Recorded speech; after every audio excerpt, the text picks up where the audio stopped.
Hey guys, welcome back for another video. Today we are taking a look at two repros from Benchblade of some of the most expensive Beyblades ever released. Alright guys, so Benchblade dropped Shining God MS and Bloody Devil MS. So I've been waiting for these for over a year. Back when he started working on the Dragoon MS repros and MSUV repros, which he still has up, by the way, if you guys haven't grabbed those. When he started working on those, I was like, hey, you know, it would be really cool. What if you did Shining God and Bloody Devil? And he's like, well, you know, yeah, I don't know, maybe I'll do that. And here we go, here we are. These are holy grails for a lot of people. They were later releases. I don't think they shipped that many. Hasbro obviously never got them. They're incredibly expensive to get the originals, like obscenely expensive. I think Shining God goes upwards of $1,000. Bloody Devil I don't think is far behind that. So I would never own these if these repros didn't existed.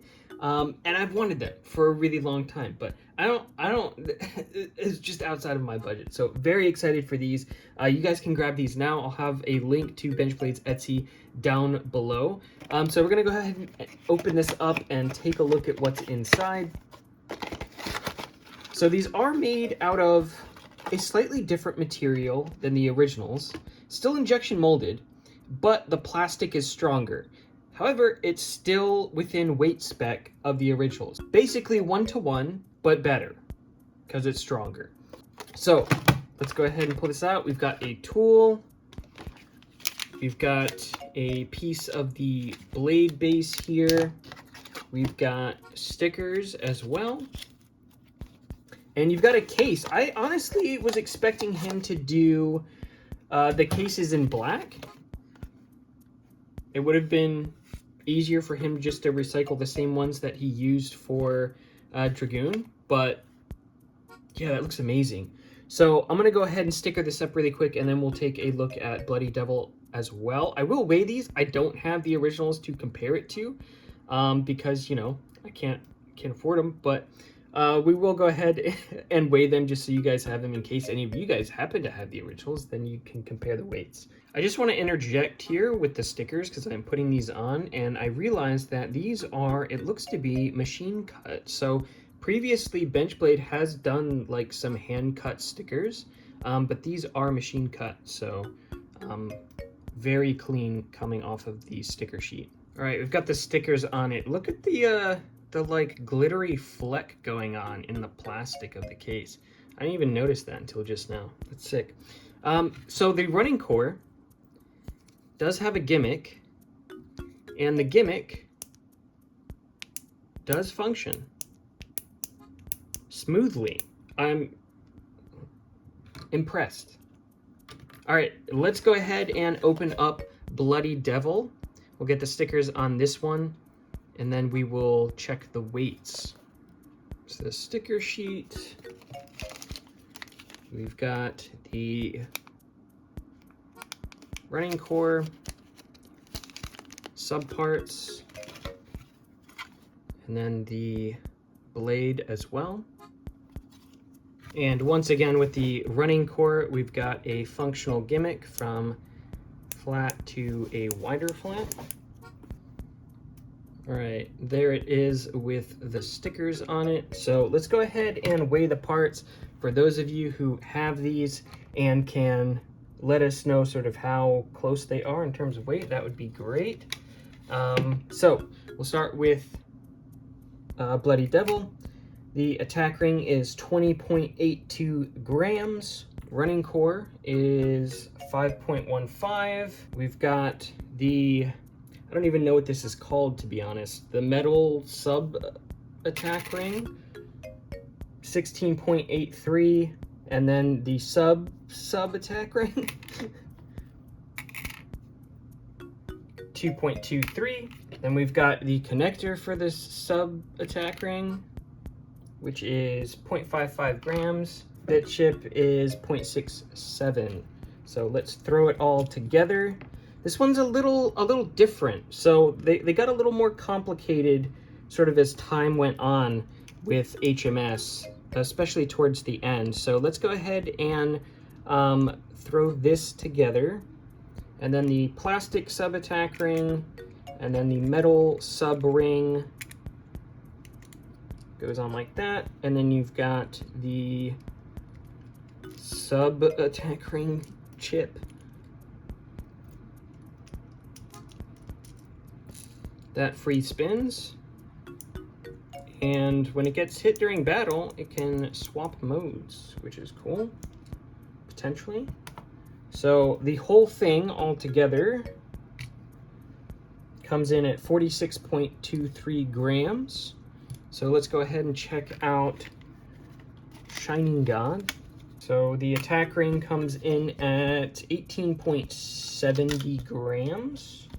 The metal sub ring comes in at 14.68. Plastic ring comes in at 3.37. The sub part chip comes in at 0.54. Bit chip comes in at 0.68. And the running core comes in at 5.10. So this is going to go together the same way. So we'll put the running core in there first. All right, and there it is all together. Once again, got the free spinning ring there, and this comes in total at 43.06 grams. So there they are in all of their glory. Again, so excited to have these. I never thought that I would own these, let alone new. Trying to get these new from Takara is just, you know, you got to have deep pockets. So these are amazing to have. They look great. Very curious to try them out. These are new plastic gen Beyblades that I've never played with. I've never touched these.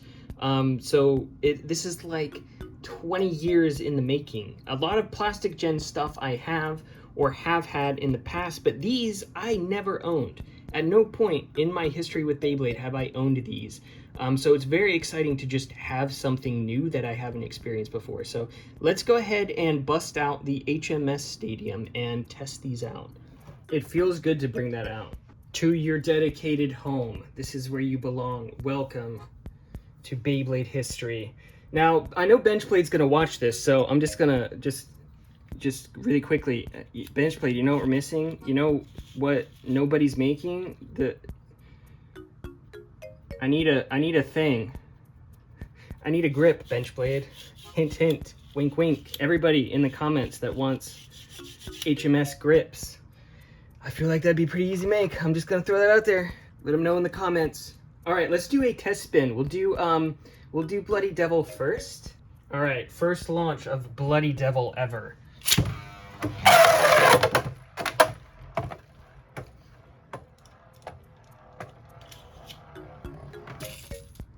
This pre-spinning attack ring's so cool, bro.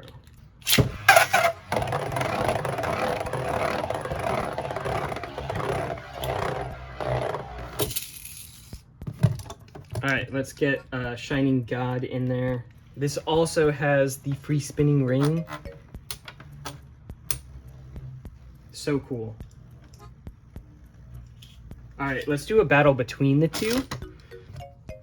I kind of want this to be in, I guess, the extended flat mode. I don't know what the modes are called. This is my first time, guys. I've never owned these Beyblades. All right, let's do a battle, even though we don't have any grips. Hint, hint, wink, wink, Benchblade.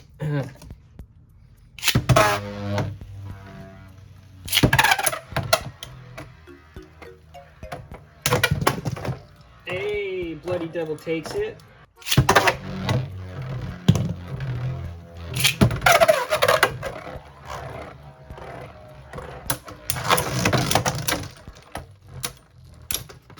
Is Bloody Devil just the better of the two? I don't think it really matters. I don't care if one's better than the other. I'm just, like, ecstatic that I have these. Like, are you a Beyblade collector? Yeah. Do you have Shining God? You Bloody Devil? I do now, Mr. Moneybags. The gimmick feels so smooth. I'm, like, highly impressed with that.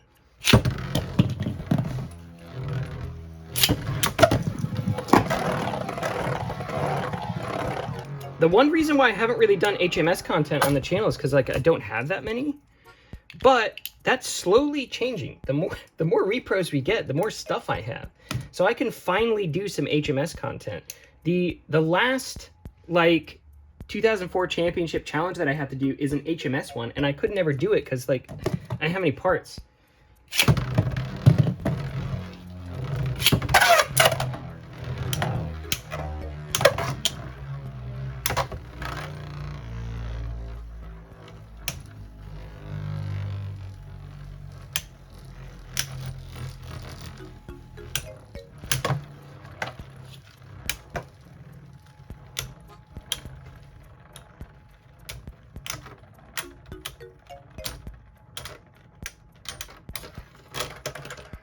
Dang, it still took it. I think this one might be just the better one. That's crazy. But man, it just looks so good. Might just have to do some customization. I don't know. All right, so he said that these are substantially stronger than the originals. So strong, in fact, that he said that we could put these up against Beyblade X. Normally, I wouldn't do that. I don't do intergenerational battles. But today, we're going to do it. Here we go.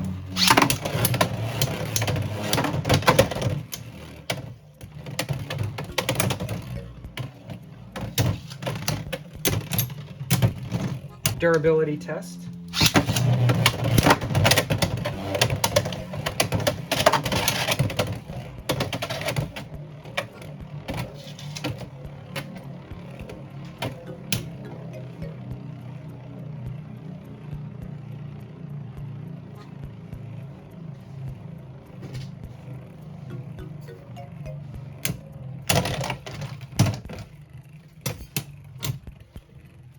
I think the X launchers are quite a bit stronger in terms of RPMs, but yeah, it survived. It survived. Got a little ding on the sticker, but the plastic is holding up fine. I wouldn't recommend pitting these up against X. It's not really the intended use, but just to show sort of the durability, I wanted to throw them in there really quick. So yeah, let's take it back to the table and let's talk about these for a second before we finish. All right, so final thoughts. I don't think I can say anything other that like I'm incredibly thrilled that these have come to fruition.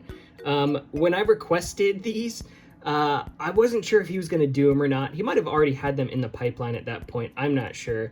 When he was when we were talking about it, because he had messaged me about Dragoon MS and MSUV when he was working on them. I was like, oh, that's sick. It'd be so cool if you did those super rare ones that I can't that I can't obtain.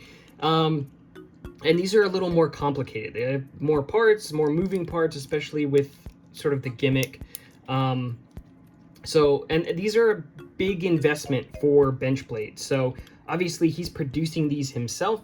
He doesn't, you know, have a bunch of backers and a bunch of people funding this. So this is all out of pocket in terms of cost for him, and it's injection molded. There's a lot of pieces. He has to create molds for these as well. So a very expensive process. So I think I said this in the Dragoon MS and MSUV video, and this applies to all repros, any sort of like injection molded repros that we get, whether it's Benchblade or anybody else. If you guys want more of them, please support them. This is not sponsored. I am not getting paid by Benchblade. He did send me these, which I'm very thankful for, but I'm not getting paid for this. But if we want more of these, we have to buy them. HMS failed the first time because we did not purchase them, and the series just kind of fizzled out. So if we want to see more reproductions in the future, definitely support these if you can. If nothing else, they're an amazing collector's piece. He's probably, he usually does these in waves because he can only handle so many orders at once. So if you guys want these, definitely grab one quickly because they tend to sell out. I think by the time I posted my Dragoon MS and MSUV video, the first wave had basically sold out. So again, I'll have a link down in the description and pinned in the comments, but very cool. They look amazing. They feel great. The gimmicks, the mechanics feel amazing. They feel really smooth. Nothing sort of catches or anything like that. Everything looks really nice, so I really can't say anything but good things. I have nothing bad to say about these. They look amazing. They're definitely going to go on my shelf of rare Beyblades, and I'm very excited to see what else he comes up with. In terms of what he's coming out with next, I'm not sure. I mean, there's no way to tell. I mean, I've heard rumors. It's not like I would know or anything, but I'm sure it's going to be something really cool. And yeah, if you guys have any questions or comments, leave them down below. Smash the like for the algorithm. And I will see you guys in the next one. Hopefully not too long until we get the next Beyblade being released in the line, potentially. I don't know. I mean, could you guys guess what it is? I have no idea. I don't know. There's no way of knowing. It's not like there's any hints or anything, you know? It's really, you know, up to the imagination what it is. So, yeah, I'll see you guys later.